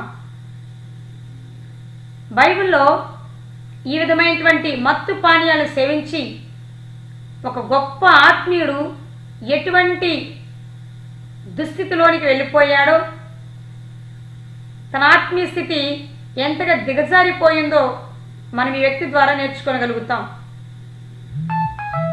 అతనే నోవాహు. నోవాహు కాలంలో నోవాహు ఒక్కడే నీతిమంతుడని దేవుడే సాక్ష్యం పలికాడు. దేవుడు చెప్పినది చెప్పినట్లుగా ఓడను సిద్ధం చేసి తన కుటుంబాన్ని రక్షించుకొనగలిగాడు. అంతటి నీతిమంతుడు, అంతటి గొప్ప ఆత్మబలము కలిగినటువంటి వాడు, అంత గొప్ప ఆత్మ రోషము కలిగి దేవుని ఆజ్ఞలన్నీ నెరవేర్చినటువంటి వ్యక్తి నోవాహు. అయితే ఈ ఆత్మీయుడు కూడా, ఇంతటి భక్తుడు కూడా ఒకానొక సమయంలో ఈ మత్తు పానీయాలను సేవించి వస్త్రహీనుడిగా పడి ఉన్నాడు అని బైబిల్లో రాయబడి ఉన్నది. ఆదికాండము 9వ అధ్యాయము 20 నుండి 24 వచనాలు చదువుకుంటే అక్కడ స్పష్టంగా అర్థమవుతుంది. ప్రియ దేవుని బిడ్డలారా, పిమ్మట నోవాహు ద్రాక్షారసము త్రాగి మత్తుడై తన గుడారములో వస్త్రహీనుడిగా ఉండెను. అని రాయబడి ఉన్నది. నోవాహు ద్రాక్ష రసాన్ని ఎక్కువగా తాగేసి మత్తుడైపోయి వస్త్రహీనుడిగా పడి ఉన్నాడట. వస్త్రహీనుడిగా అయ్యేటంతగా నోవాహు మత్తులో పడిపోయాడు. త్రాగుబోతులను చూడండి, వారు త్రాగితే వారి వస్త్రాలు ఏ విధంగా ఉంటాయో కూడా వారికి తెలియదు. అటువంటి భయంకరమైనటువంటి పరిస్థితిలో వారు ఉంటూ ఉంటారు. ఇక్కడ నోవాహు భక్తుడు కూడా ఎప్పుడైతే ద్రాక్ష రసాన్ని సేవించి మత్తుడైపోయాడో ఆ మత్తులో తన వస్త్రాలు కూడా కోల్పోయాడు, దిగంబరిగా ఉన్నాడు అనేటువంటి వాస్తవాన్ని కూడా గ్రహించలేకపోయాడు. అంతటి ఆత్మీయ అంధత్వంలో నోవాహు ఉన్నాడు. ఆ మత్తులో తన ఆత్మీయ స్థితి ఎలా ఉన్నదో, తన ముందర ఎవరున్నారో గ్రహించలేని గుడ్డివాడిగా అయిపోయాడు. సొంత కుమారుల ఎదుటనే వస్త్రహీనుడిగా అట్టి దుస్థితిలో పడి ఉన్నాడు. కన్న కుమారులు వచ్చి వస్త్రాలను సరిచేసేంత వరకు కూడా నోవాహులో ఉన్నటువంటి మత్తు తొలగిపోలేదు. ఈ రోజున ఈ వస్త్రాన్ని కోల్పోవటము, దిగంబరత్వము, వస్త్రహీనత అనంటే ఈ రోజున అనేక మంది అనేక రకాలైనటువంటి పాపపు మత్తులో పడిపోయి ఈవెన్ ఆత్మీయులు విశ్వాసులు కూడా తెలుసో తెలియకో సాతాను చేత మోసగించబడి ప్రారంభంలో వారి ఆత్మీయ స్థితి చాలా ఫలిభరితంగా ఉన్నది. ఇప్పుడేమో నీ ఆత్మీయ స్థితి ఎంతగా దిగజారిపోయిందంటే నీ రక్షణ వస్త్రాలను నువ్వు కలిగి ఉన్నావో లేవో అనేటువంటి వాస్తవాన్ని కూడా గ్రహించలేని గుడ్డితనంలో నీవు ఉన్నావు. ఈ మాటలు వింటున్న సహోదరుడా, దేవుడు నీకు అనుగ్రహించిన రక్షణ వస్త్రాలను కోల్పోయావు, దాన్ని నువ్వు గుర్తించగలిగావా? దేవుడు నీకు ధరింపచేసిన ప్రశస్త వస్త్రాలు, పవిత్ర వస్త్రాలు, రక్షణ వస్త్రాలను కోల్పోయావన్న గ్రహింపు నీకు వచ్చిందా? ఇంకా నా ఆత్మీయ స్థితి బాగానే ఉన్నదిలే, నేను చక్కని ప్రార్థన చేసుకుంటూ ఉన్నాను, నేను దేవుడి దృష్టిలో యోగ్యుడిగానే ఉన్నానని భ్రమపడుతున్నావు. కానీ నీ ఆత్మీయ స్థితి ఎప్పుడో పతనం చెందిపోయింది. నీవు ఆత్మలో అంధుడివైపోయావు. నీ వస్త్రాలను కోల్పోయేటువంటి దుస్థితిలో నీవు ఉన్నావు.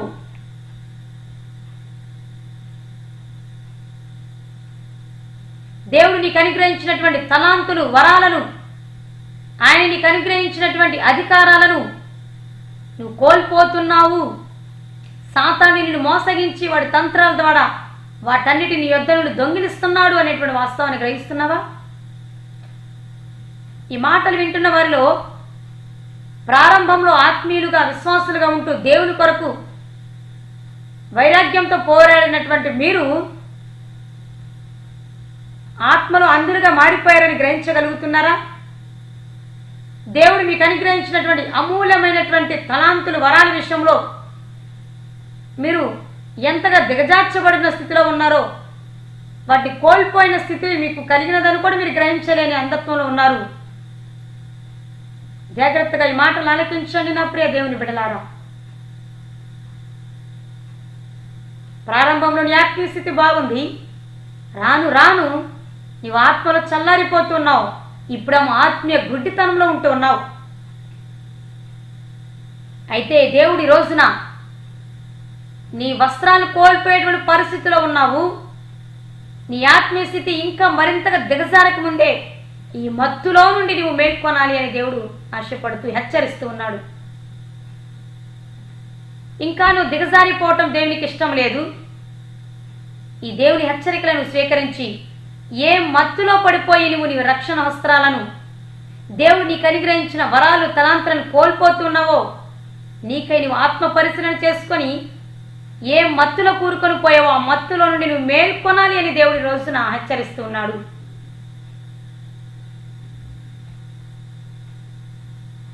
కాబట్టి మత్తు పానీయాలు సేవించేవారు వారి జీవితము ఎలా ఉంటుంది అని అంటే అవమానకరంగా ఉంటుంది. సిగ్గును వారు ఎదుర్కొనేవారుగా ఉంటారు. ఈ మత్తు పానీయాలు సేవించడం వల్ల ఆరోగ్యం పాడవుతుంది. సిగ్గుపడేటువంటి పరిస్థితి వస్తుంది. అవమానాలు, నిందలు కూడా వాళ్ళు ఎదుర్కోవాల్సి ఉంటుంది. కాబట్టి ఈ మాటలు వింటున్న వారిలో మత్తు పానీయాలు సేవిస్తూ మీ ఆత్మీయ స్థితిని దిగజార్చుకుంటూ ఉన్నట్లయితే తిరిగి మీ మనస్సులను దేవుని తట్టు త్రిప్పుకోవాలని, ఈ మత్తులో నుండి మీరు మేల్కొనాలని దేవుడు హెచ్చరిస్తున్నాడు. అలాగే ఇంకా రక్షణ పొందకుండా ఇదే మత్తులో గుండా మీ జీవితాన్ని వెళ్ళబుచ్చుతూ ఉన్న వాళ్ళారా, మీరు ఆ మత్తులో నుండి మేల్కొని యేసుక్రీస్తుని మీ నిజ రక్షకునిగా అంగీకరించాల్సిందిగా దేవుడి రోజున మీకు పిలుపునిస్తూ ఉన్నారు. 4వ మత్తు ఏమిటి అని అంటే, ఈ లోక ఆకర్షణలు, ఈ లోకంలో ఉన్నటువంటి లగ్జీరియస్ పై ఉన్నటువంటి మోజు అనేటువంటి మత్తు. ఈ లోక ఆకర్షణలు అనగానే ఈ రోజున దేవుడు మనకు కొన్ని జ్ఞాపకం చేస్తున్నారు. టీవీ పిచ్చి, సీరియల్స్ పిచ్చి, అలాగే సినిమాలు చూడటం, చాటింగ్స్ చేయటం, యూట్యూబ్లో భయంకరమైనటువంటి పాపపు దృశ్యాలు చూడటం. సహోదరి, సహోదరుడా, యవనస్తులారా, మీరు చాటింగ్స్లో, యూట్యూబ్స్లో చూస్తున్న దృశ్యాలు మీ ఆత్మీయ స్థితిని, మీ జీవితాన్ని పతనం చేస్తున్నాయని మీరు గ్రహించగలుగుతున్నారా? యవనస్తులారా, మీరు చూస్తున్నటువంటి పాపపు దృశ్యాలను బట్టి సాతానుడు మిమ్మల్ని ఎక్కడికి లాక్కొని వెళ్తున్నాడో మీరు గ్రహించగలుగుతున్నారా? వ్యభిచారం చేయటమే కాదు, వ్యభిచార తలంపులు వచ్చినా కూడా వ్యభిచారం చేసినట్లే. అటువంటి దృశ్యాలు చూసినా కూడా మీరు వ్యభిచారులే, జాగ్రత్తం చేస్తున్న వారేనన్న వాస్తవాన్ని గమనించాలి. అలాగే ఈ లోకంలో అన్నీ కలిగి ఉన్నాము, ఇంకా మాకేమీ అవసరం లేదు అంటూ అదే మోజులో, అదే మత్తులో ఉన్నవారు కూడా మీరు ఉన్నారు.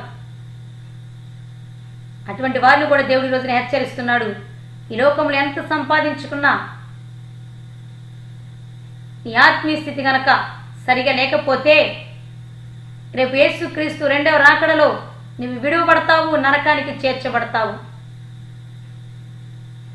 కాబట్టి నా ప్రియ దేవుని బిడలారా, ఈ రోజున ఎటువంటి పాపపు మత్తులో మనము మునిగిపోయి మేల్కొనలేక, వేటిని గ్రహించలేక మన ఆత్మీయ స్థితిని అంధత్వంలోనికి వెళ్ళేలా చేసుకున్నామో, ఏ పాపపు మత్తుల్లో పడి మనం దొర్లాడుతూ దేవునికి దూరం అవుతూ కీడు గుండా, నష్టాల గుండా మనము ప్రయాణం చేస్తున్నామో, నీవు ఉన్నటువంటి పాపపు మత్తు వలనే నీ కుటుంబానికి నష్టాలు వస్తున్నాయి. నీవు కలిగి ఉన్నటువంటి పాపపు మత్తు వలననే నీకు రావాల్సిన ఆశీర్వాదాలు ఆగిపోయాయి.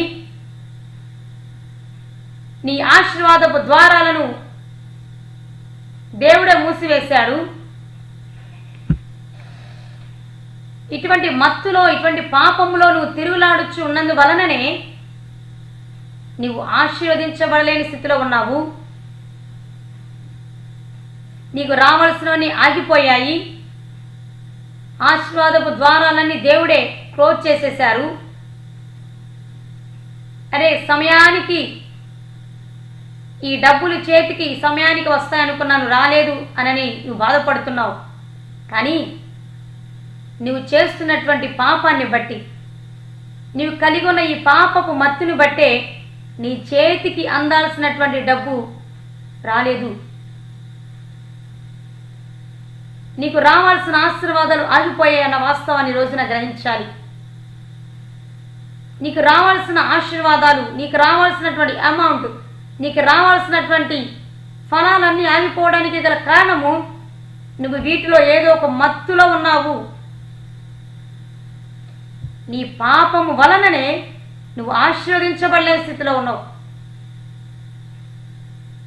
మీరు కలిగి ఉన్న అసమాధానానికి, నెమ్మది లేని స్థితికి, మీ లేమికి, మీ కరువులకు కారణము మీ ఆత్మీయ స్థితి మత్తులో ఉన్నందువలననే. మీరు ఆత్మలో మత్తులుగా ఉన్నందువలననే, ఆత్మలో అంధత్వం ఉన్నందువలననే, పాపపు మత్తులో మీరు కూరుకుపోయినందువలననే ఇటువంటి అసమాధానము, దుఃఖముతో కూడా మీరు ప్రయాణం చేస్తూ, ఇటువంటి రోగాలలో కూడా మీరు ప్రయాణం చేస్తున్నారు. ఈ పాపపు మత్తు ఏమిటో మీరు గ్రహించుకొని వెంటనే మేల్కొనగలిగినట్లయితే, దేవుని యొద్దకు వెళ్ళి ప్రార్థన చేసి మీ మనస్సులను దేవుని యొద్ద సరి చేసుకొనగలిగినట్లయితే, దేవుడు ఆగిపోయినటువంటి ఆశీర్వాదాలను, అట్టి ద్వారాలను ఓపెన్ చేయబోతున్నాడు. మీ కలిగి ఉన్నటువంటి, మీ కుటుంబాన్ని వేస్తున్నటువంటి దుఃఖకరమైన స్థితి, రోగాల బారి నుండి మిమ్మల్ని విడిపించబోతున్నాడు. నూతన ద్వారాలు మీ కొరకు దేవుడు ఓపెన్ చేయబోతున్నాడు. ప్రియ సహోదరి, సహోదరుడా, అలాగే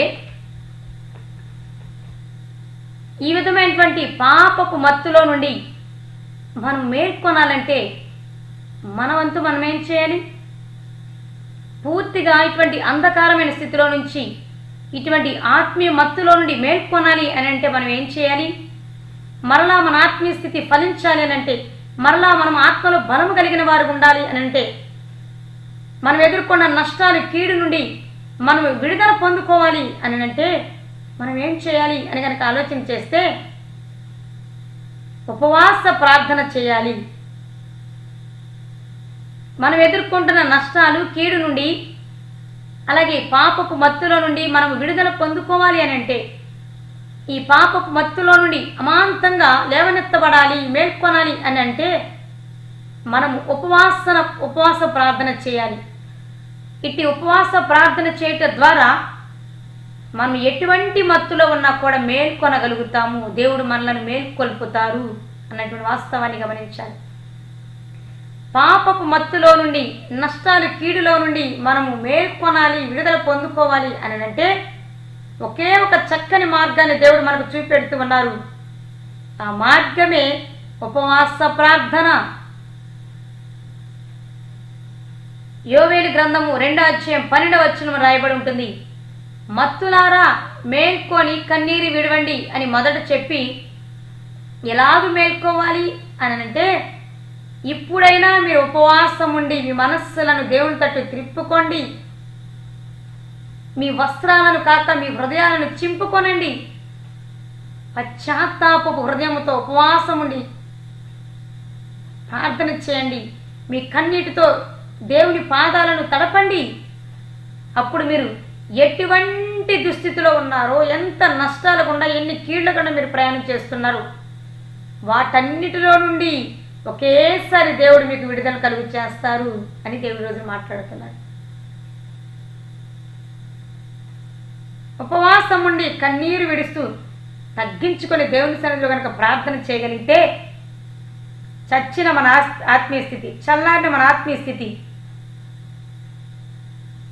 గుడ్డిగా ఉన్న మన ఆత్మీయ స్థితి, నష్టాలు, కీళ్లు గుండా ప్రయాణం చేస్తున్న మన కుటుంబాలు తిరిగి పునరుజ్జీవింపబడతాయి, తిరిగి ఫలిస్తాయి, తిరిగి మనం ఆశీర్వాదంలోనికి వెళుతాము. ప్రియ దేవుని బిడ్డలారా, అయితే ఏ మత్తులో పడిపోయామో ఉపవాస ప్రార్థన ద్వారా మత్తులో నుండి మనము మేల్కొనగలుగుతాము.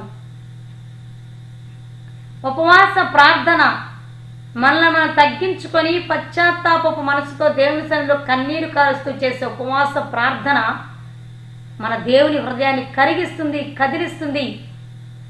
తాను చేయనుద్దేశించిన కీడు నుండి కూడా తప్పిస్తుంది. దేవుడు తన మనస్సును చక్కగా మార్చుకొని కీడు నుండి, నష్టాల నుండి విడిపించి, ఆత్మీయ అంధత్వం నుంచి మనల్ని విడిపించి, మనల్ని ఆత్మలు బలవంతులుగా, ఆత్మ ఫలాలు ఫలించేటువంటి స్థితిలోనికి నడిపిస్తాడు. యోవేలు గ్రంథము 2:12-14 కనుక చదువుకుంటే అక్కడ రాయబడి ఉంటుంది, మీరు మీ వస్త్రాలను గాక మీ హృదయాలను గనక చింపుకొనగలిగినట్లయితే అప్పుడు దేవుడు అత్యంత కృప కలిగిన వాడు, కనికరం కలిగిన వాడు, తాను చేయనుద్దేశించిన కీడు చేయక మేలు చేస్తాడేమో అంటూ ప్రవక్త ఇక్కడ మాట్లాడుచున్నారు.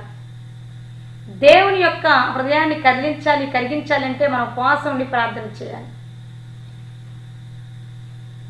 మనం ఇప్పుడు ఎదుర్కొన్నటువంటి కీడు, రోగాలు, నష్టాల నుండి,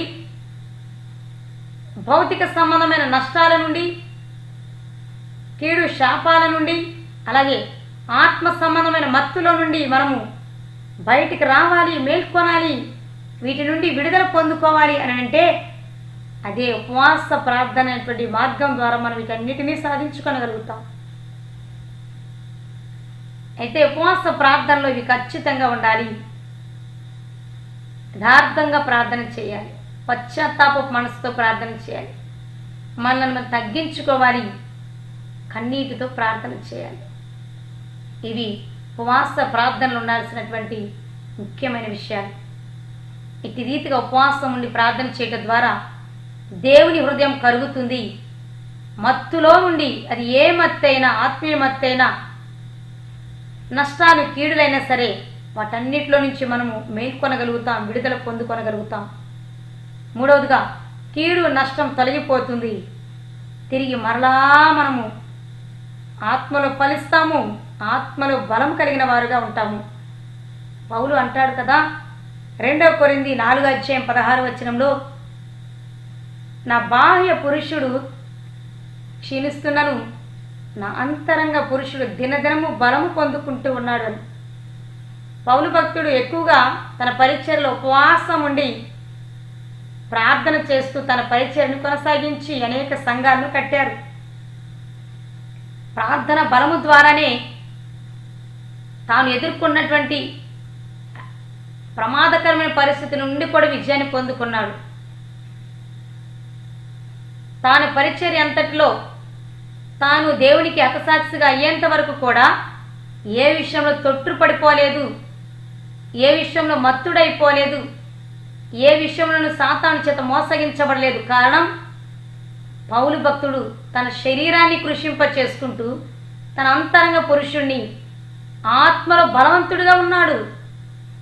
అందుకనే 1 కొరింథీ 9:27 పౌలు అంటాడు, నేను ఇతరులకు స్వార్థను బోధించిన తర్వాత ఒకవేళ నేను భ్రష్టుడనైపోతానేమో, నేను భ్రష్టుడనై దేవునికి దూరం కాకుండా, ఆత్మలో మత్తుడిగా కాకుండా ఉండడానికి నా శరీరాన్ని నేను ఎప్పటికప్పుడు నలగగొట్టుకుంటున్నాను అని పౌలు భక్తుడు అంటున్నాడు. ఉపవాస ప్రార్థనలో మన శరీరము కృషించిపోవచ్చు, మన శరీరము బలహీనపడవచ్చు, మన శరీరము నలగగొట్టబడవచ్చు. బట్ మన ఆత్మ మాత్రం ప్రజ్వరిల్లుతుంది, మన ఆత్మ ఉజ్జీవింపబడుతుంది, మనంతరంగ పురుషుడు బలాన్ని పొందుకుంటాడు, మనలో ఉన్న ఆత్మ బలపడుతుంది, ఫలించేటువంటి స్థితిలో ఉంటుంది. ఆత్మ బలంగా ఉన్నప్పుడు, ఆత్మలో ఫలిస్తూ ఉన్నప్పుడు శరీరము, మనస్సు కూడా ఆరోగ్యంగానే ఉంటాయి, క్షేమంగానే ఉంటాయి. ఆత్మ బలహీనంగా ఉన్నప్పుడు శరీరము, మనసు ఎంత బాగుంటేనేమి వాటి ద్వారా ప్రయోజనం ఉంటుందా? ఆత్మ బలము ద్వారానే శారీరక క్రియలను మనం జయించగలుగుతాం. కాబట్టి ఉపవాస ప్రార్థనలో శరీరం కృషిస్తుంది, ఆత్మలో బలవంతులుగా మార్చబడతాము అనేటువంటి వాస్తవాన్ని గమనించాలి. అయితే బైబిల్లో ఉపవాస ప్రార్థన ద్వారా కొంతమంది భక్తులు వారు ఎదుర్కొంటున్నటువంటి నష్టాలు, కీడుల నుండి విడుదలను పొందుకున్నారు. మరికొంతమంది వారు చేసిన ఉపవాస ప్రార్థన ద్వారా ఆశీర్వాదాలను, అద్భుతాలను చూడగలిగారు. వారిలో కొంతమందిని రోజున జ్ఞాపకం చేసుకుంటే, నష్టాలు, కీడులు వారి నుండి తొలగిపోవడానికి కొందరు భక్తులు ఉపవాసం ఉండి ప్రార్థన చేశారు. నినివే పట్టణస్థులను గురించి జ్ఞాపకం చేసుకుంటే, నినివే పట్టణస్థులు బహు భయంకరమైనటువంటి పాపం చేస్తూ దేవునికి అవిధేయులుగా ఉన్నప్పుడు దేవునికి కోపం వచ్చి దేవుడే స్వయంగా నినివే పట్టణాన్ని అంతం చేస్తానని, పతనం చేస్తానని, కాల్చివేస్తానని దేవుడు నిర్ణయించుకున్నారు. ఆ మాటలు యోనా ప్రవక్త ద్వారా నినివే పట్టణస్థులకు తెలియపరిచాడు కూడా. అయితే కీడు తలపెట్టాలని దేవుడే మాట్లాడారు. ఎప్పుడైతే దేవుడు కోపపడుతున్నాడు, కీడు రాబోతుంది అని, నష్టం జరగబోతుంది మనకని తెలుసుకున్నటువంటి నినివే పట్టణస్థులు చేసినటువంటి గొప్ప యొక్క విషయం ఏమిటో తెలుసా? గొప్ప కార్యం ఏమిటో తెలుసా? యోనా ప్రవక్త సువార్తని ప్రకటించినప్పుడు వారు ఆ కీడు నుండి, నష్టాన్ని నుండి తప్పించబడాలని ఆ నినివే పట్టణం యొక్క రాజుతో సహా, ఆ దేశంలో ఉన్న ప్రజలందరూ జంతువులతో సహా ఉపవాసం ఉండి గోనెపట్ట ధరించి దేవుని సన్నిధిలో కన్నీటితో తను తగ్గించుకొని పశ్చాత్తాపంతో మొరపెట్టినప్పుడు దేవుడు తాను చేయాలనుకున్నటువంటి ఉద్దేశించిన కీడును చేయకుండా నినివే పట్టణస్థులకు మేలు చేశాడు అని అక్కడ వాక్య భాగంలో రాయబడినది. నినివే పట్టణస్థులు ఉపవాసం ఉండి తమను తాము తగ్గించుకొని దేవుని సన్నిధిలో కన్నీరు కాచుట ద్వారానే కీడును, నష్టాన్ని రుచి చూడలేదు, మేలును పొందుకున్నారు. యోనా గ్రంథము 3వ అధ్యాయం 1 నుండి 10 వచనాల్లో చూస్తే అక్కడ బాగా అర్థమవుతుంది.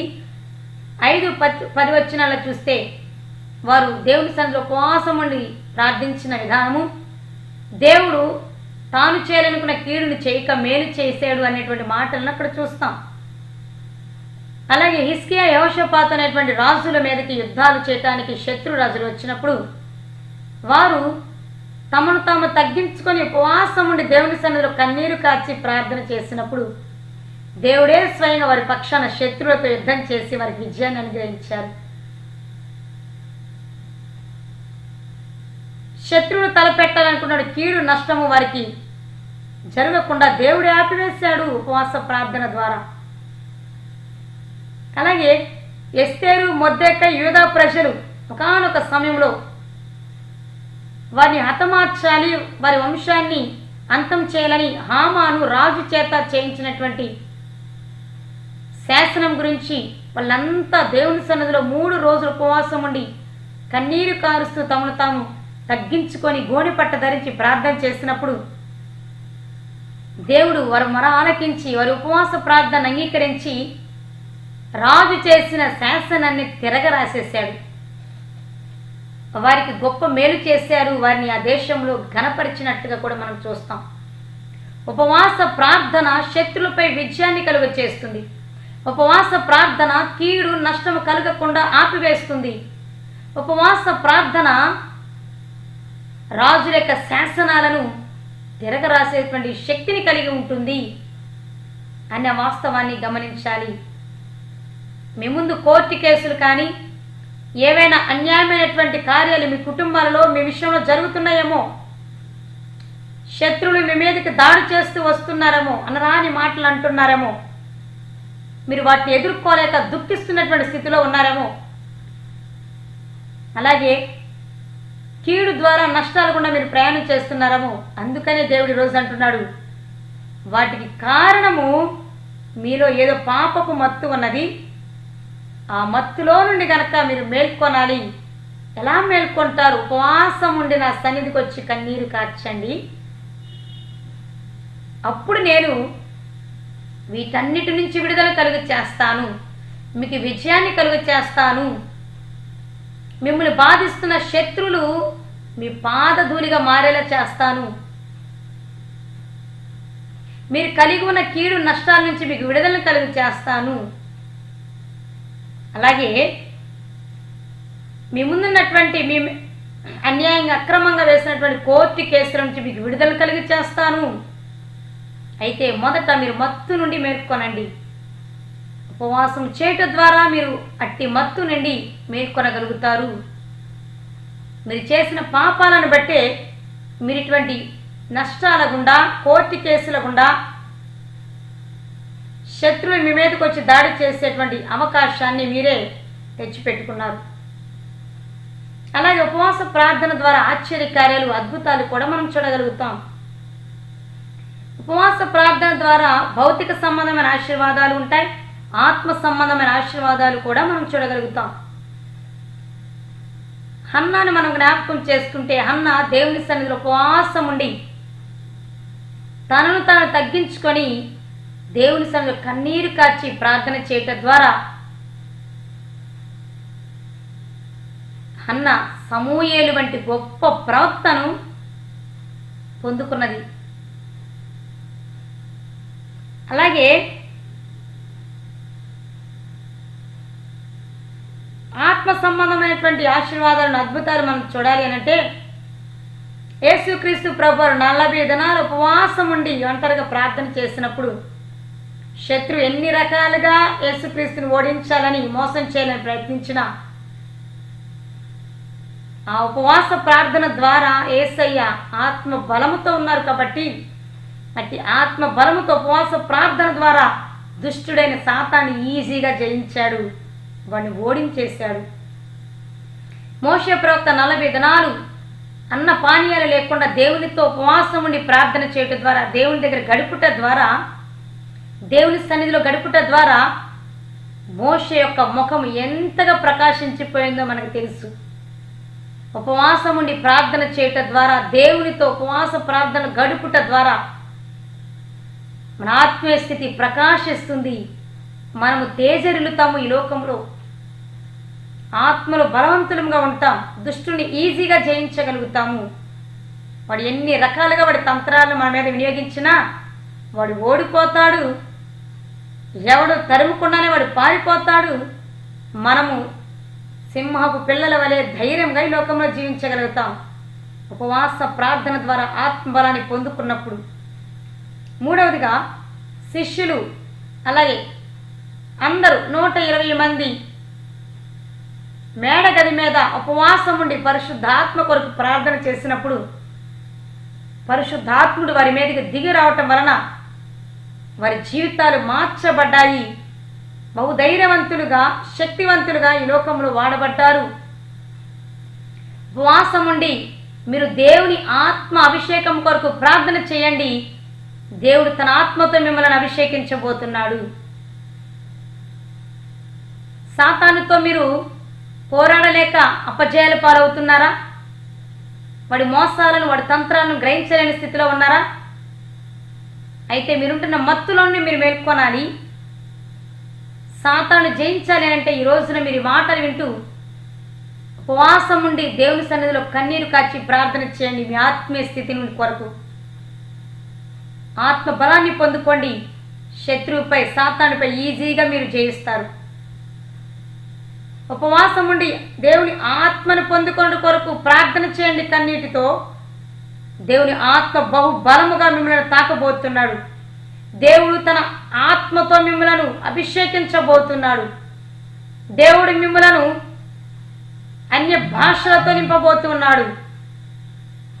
దేవుడు మిమ్మల్ని ఆత్మలో బలవంతులుగా చేయబోతున్నాడు. అయితే ఈ మాట వింటున్నటువంటి వారలరా, ఉపవాసం ఉండి పరిశుద్ధాత్మను పొందుకోవటానికి దేవుని సన్నిధిలో కన్నీరు కాచి ప్రార్థన చేయండి. మీ ఆశను దేవుడు తీర్చబోతున్నాడు. మీ హృదయ వాంఛను దేవుడు తీర్చబోతున్నాడు. ఈ మాట వింటున్న వారిలో అనేకులు పరిశుద్ధాత్మన అభిషేకాన్ని పొందుకోవడానికి ఆశతో తృష్ణ కలిగి దేవుని సన్నిధిలో ఎదురు చూస్తూ ఉన్నారు కదా. దేవుడు కూడా ఈరోజు మీతో మాట్లాడుతున్నారు. మీరు ఉపవాసం ఉండి దేవుని సన్నిధిలో పరిశుద్ధాత్మ కొరకు మేడగదిలో శిష్యులు ప్రార్థించి కనిపెట్టినట్లుగా మీరు ఉపవాస ప్రార్థన ద్వారా దేవుని సన్నిధిలో గడపండి. మీరు ఉపవాసముని ప్రార్థన చేస్తున్నప్పుడు దేవుని పరిశుద్ధాత్మ అభిషేకము మీ మీదకు బలంగా దిగిరాబోతున్నాడు. మిమ్మల్ని శక్తివంతులుగా, బలవంతులుగా చేయబోతున్నారు. అన్య భాషలతో మీరు మాట్లాడబోతున్నారు. ప్రియ దేవుని బిడ్డలారా, అట్టి మీ హృదయ వాంఛను ఈ కార్యం చేయటం ద్వారా దేవుడు తీర్చబోతున్నాడు. అట్టి మీ హృదయ వాంఛలు, మీ ఆశలు దేవుడు తీర్చునుగాక యేసునామములో. అలాగే ఉపవాస ప్రార్థన వలన కలిగేటువంటి ప్రయోజనాలు కనుక మనం జ్ఞాపకం చేసుకుంటే, ఉపవాసం ఉండి ప్రార్థన చేయటం ద్వారా పాపములో నుండి పరిశుద్ధతలోనికి మనం నడిపించబడతాము. ఆత్మలో బలవంతులముగా ఉంటాము, ఆత్మలో ఫలించేటి స్థితిలో ఉంటాము. సాతాను తంత్రాలు ఈజీగా గ్రహించగలుగుతాము. మనం ఆత్మీయ స్థితి ఎలా ఉందో గ్రహించగలుగుతాం, దేవుని స్వరాన్ని గ్రహించగలుగుతాం, సాతాన్ని ఈజీగా జయించగలుగుతాము. అలాగే శోధనలను జయించగలుగుతాము. కీడు నష్టం రాకుండా మనము తప్పించబడతాము. ఆశ్చర్యాలు, అద్భుత కార్యాలు మనము చూడగలుగుతాము. దేవుని యొక్క మనస్సును మనం మార్చగలుగుతాము. నినివే పట్టణస్థులు మార్చినట్లుగా దేవుని యొక్క హృదయాన్ని మనం కదిలించగలుగుతాము. ఆయన హృదయాన్ని కరిగించి వేసేటువంటి శక్తి ఉపవాస ప్రార్థన వలన జరుగుతుంది. అలాగే మనం ఉపవాసం ఉండి ప్రార్థన చేస్తూ మనం కలిగి ఉన్నటువంటి పాపపు మత్తుని బట్టి దేవుని సన్నిధిలో కన్నీరు కార్చి దేవుని వైపు మన మనస్సులను త్రిప్పుకొనగలిగినట్లయితే అప్పుడు దేవుడు ఆయన మనస్సులను మన వైపు త్రిప్పుకొని ఆయన మనస్సును, ఆయన హృదయాన్ని మన వైపు త్రిప్పుకుంటారు. అప్పుడు సూపర్ నేచురల్ మిరాకల్స్ మన జీవితాల్లో జరుగుతాయి. మొదట మనము మన మనస్సును దేవుని వైపు త్రిప్పుకోవాలి ఉపవాస ప్రార్థన ద్వారా. అప్పుడు దేవుడు ఆయన మనస్సును మన వైపు త్రిప్పుకుంటారు. అప్పుడు సూపర్ నేచురల్ మిరాకల్స్ మన జీవితాల్లో దేవుడు జరిగిస్తారు. అది ఉపవాస ప్రార్థన ద్వారానే సాధ్యమవుతుంది. అలాగే చివరిగా మనం ఏ మత్తులో ఉన్నామో మనం గ్రహించుకొని ఈ పాపపు మత్తులో నుండి ఉపవాస ప్రార్థన ద్వారా మనం మేల్కొనగలిగినట్లయితే, ఉపవాసం ఉండి కన్నీరు కారుస్తూ మన మనస్సులను దేవుని వైపు త్రిప్పుకొనగలిగినట్లయితే, ఉన్న పాటును యథార్థంగా దేవుని సన్నిధిలో మన పాపాలను ఒప్పుకొని విడిచిపెట్టగలిగినట్లయితే, అప్పుడట దేవుడు మనలను అనేక రకాలుగా ఇస్తాడని వాగ్దానం చేస్తున్నాడు. ఈరోజు నేను వింటున్న మీ అందరికీ దేవుడు అనేకమైన వాగ్దానాలు చేస్తున్నారు. వీటిని మీరు అనుభవించబోతున్నారు ప్రియ దేవుని బిడ్డలారా. యోవేలు గ్రంథము 2వ అధ్యాయము 18, 19, 24, 25 వచనాల్లో ఉన్నటువంటి వాగ్దానాలను దేవుడు ఈ రోజున మనందరికీ అనుగ్రహిస్తూ ఉన్నారు. ఈ రోజున దేవుడు మాటిస్తున్నాడు. ఈ రోజున దేవుడు మీతో వాగ్దానం చేస్తున్నాడు. మిమ్మల్ని ఆశీర్వదిస్తానంటున్నాడు. ఎప్పుడు దేవుని తట్టు మీరు తిరిగి మీరున్న మత్తులో నుండి మేల్కొనగలిగినట్లయితే, ఉపవాసం ఉండి ప్రార్థన చేయగలిగినట్లయితే, మిమ్మల్ని మీరు దేవుని యొక్క సరి చేసుకోవడానికి ఇష్టపడితే, దేవుడు తాను చేయాల్సినటువంటి గొప్ప కార్యాలు మీ జీవితాల్లో జరిగించబోతున్నారు. అవేమిటి అని కనుక మనం ఆలోచన చేస్తే, ఒకటి, ఇంతవరకు మీరు అన్య జనుల మధ్య అవమానాస్పదంగా ఉన్నారు. ఇక నుండి దేవుడు మిమ్మలను అన్య జనులలో ఘనతాస్పదంగా చేయబోతున్నాడు అని యోవేలు గ్రంథము 2వ అధ్యాయం 18, 19 వచనాలు రాయబడినది. అలాగే ఇప్పటి వరకు మీరు అనేక విషయాల్లో తృప్తి చెందలేని స్థితిలో ఉన్నారేమో. ఆర్థిక పరమైనటువంటి పరిస్థితుల విషయంలో, మీ ఉద్యోగాల విషయంలో, మీరు చేస్తున్న బిజినెస్ విషయంలో, ఆరోగ్యపరంగాను, మానసికంగాను, అలాగే ఆత్మలో తృప్తి లేని వారుగా ఎంతవరకు ఉన్నారేమో. మీరు ఏ ఏ విషయాల్లో తృప్తి లేని స్థితిలో ఎంతవరకు ఉన్నారో అన్ని రీతులుగా అన్ని విషయాల్లో దేవుడు మిమ్మల్ని తృప్తిపరచబోతున్నాడు. ఆయన అధికమైనటువంటి తృప్తితో మిమ్మలను తృప్తిపరచబోతున్నాడు. దేవుడు అధికమైన మేలులతో మిమ్మలను నింపబోతున్నాడు. మీ కుటుంబాలను దేవుడు మహాభివృద్ధిలోనికి నడిపించబోతున్నాడు.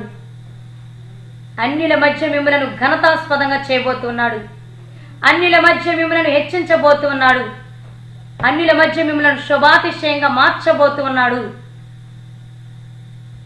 మూడవదిగా, దేవుడు క్రొత్త ద్రాక్ష రసాన్ని, క్రొత్త తైలముతో మిమ్మలను తృప్తిపరచబోతున్నాడు. క్రొత్త అనుభవాల్లో గుండా, నూతన అభిషేకాల ద్వారా, నూతన ఆత్మీయ అనుభవాల ద్వారా దేవుడు మిమ్మల్ని నడిపించబోతున్నాడు. నూతనమైన మార్గాలలో దేవుడు మిమ్మల్ని నడిపించబోతున్నాడు. గొప్ప గొప్ప నూతన ఆశీర్వాదపు ద్వారాలను మీ కొరకు దేవుడు ఓపెన్ చేయబోతున్నాడు. ఇంతవరకు మీరు ఎరుగని, మీరు ఊహించని ఆశీర్వాదకరమైనటువంటి ద్వారాలను దేవుడు మీ కొరకు ఓపెన్ చేయబోతున్నాడు.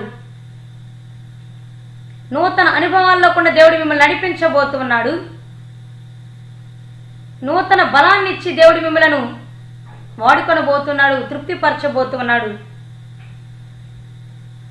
అలాగే తొలకరి వర్షాన్ని, కడవరి వర్షాన్ని దేవుడు మీ మీద కుమ్మరించబోతున్నారు. మీలో అనేకులు కడవరి వర్షం కొరకు ఎదురు చూస్తున్నారు.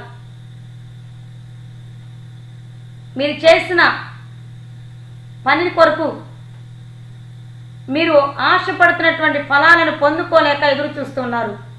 అది బిజినెస్ కావచ్చు, ఉద్యోగం కావచ్చు, ఏ విధమైనటువంటి వాటి కొరకు మీరు చివరిగా వచ్చేటువంటి ఫలాన్ని కొరకు మీరు ఎదురు చూస్తున్నారు. కానీ అట్టి కడవరి వర్షాన్ని భౌతికంగాను ఆత్మీయంగాను మీ మీద దేవుడు కుమ్మరించబోతున్నాడు అన్న వాస్తవాన్ని గమనించాలి. చివరిగా మీరు ఇప్పటి వరకు ఏ ఏ విషయాల్లో వేటిని కోల్పోయారో కానీ వాటన్నిటినీ దేవుడు మీకు రెట్టింపుగా అనుగ్రహించబోతున్నాడు. మీరు ఇప్పటి వరకు కోల్పోయినదంతా కూడా దేవుడు తిరిగి మీకు ఇవ్వబోతూ ఉన్నాడు. అది రెట్టింపుగా ఇవ్వబోతున్నాడు. రెట్టింపు ఆశీర్వాదాల అనుభవాల్లోనికి దేవుడు మిమ్మల్ని నడిపించబోతున్నాడు అన్న వాస్తవాన్ని ఈ రోజున గమనించాలి. ఈ 5 రకాలైనటువంటి వాగ్దానాలు దేవుడు మీకు చేస్తున్నారు. ఇవి జరిగిన తరువాత ఇవి దేవుడే చేశారు అని మీరు, మీ చుట్టూ ఉన్నటువంటి ఇతరులు కూడా గుర్తించబోతున్నాడు. దాని ద్వారా దేవుడు తను తాను మహిమపరచుకొని పోతున్నాడు. మీరు ఎప్పుడైతే ఉపవాసం ఉండి మీరు కలిగి ఉన్నటువంటి మత్తులో నుండి మేల్కొంటారో అప్పుడంట దేవుడు మీ మధ్య, మీ కుటుంబాల్లో, మీ జీవితాల్లో వింత కార్యాలు చేయబోతున్నాడు, ఆశ్చర్య కార్యాలు చేయబోతున్నాడు, మహిమ కార్యాలు చేయబోతున్నాడు. మీ జీవితాలను నూతన పరచబోతున్నాడు. మీరు ఊహించని, మీ గురించి ఎవరు ఊహించని ఉన్నతమైనటువంటి ఆశీర్వాదాల్లోని దేవుడు మిమ్మల్ని నడిపించబోతున్నాడు. ఇప్పటి వరకు కోల్పోయినది అది ఏదైనప్పటికీ, ఏ ఏ విషయాలు కోల్పోయారో, ఏ ఏ విషయాల్లో సాతాను మిమ్మల్ని మోసగించి దొంగిలించాడో వాటన్నిటినీ దేవుడు తిరిగి మీకు ఇవ్వబోతున్నాడు. ఈ సత్యాన్ని గ్రహించాలి. అయితే ఈ వాగ్దానాలన్నిటినీ మనం స్వతంత్రించుకోవాలి అని అంటే మనం చేయాల్సింది, మనం ఏ మత్తులో ఉన్నామో గ్రహించాలి. అట్టి మత్తులో నుండి మేల్కొనాలి అని అంటే ఉపవాసం ఉండి దేవుని సన్నిధిలో మనల్ని మనం తగ్గించుకొని కన్నీరు కార్చి ప్రార్థన చేయటం ద్వారా దేవుడు మనలను గురించి జాలి చేసుకోబోతున్నాడు. మన పక్షాన రోషం వహించి ఇట్టి వింతైన కార్యాలు మన కుటుంబాల్లో, మన జీవితాల్లో చేయబోతున్నాడు. ఇట్టి వాగ్దానాలన్నీ వింటున్న మనందరం కూడా స్వతంత్రించుకుందుముగాక యేసు నామములో. ఏ ఏ విషయాల్లో మత్తులుగా ఉన్నామో అట్టి అన్ని రకాలైనటువంటి మత్తులలో నుండి దేవుడు మనల్ని సంపూర్ణంగా మేల్కొల్పునుగాక, నూతన బలమును అనుగ్రహించి మన ఆత్మీయ స్థితిని ఫలింపచేయునుగాక యేసు నామములో. దేవుడు మిమ్మల్ని దీవించి ఆశీర్వదించి బహుగా ఫలింపచేయునుగాక. యేసు నామానికే మహిమ, ఘనత, ప్రభావములు కలుగునుగాక. ఆమేన్, ఆమేన్.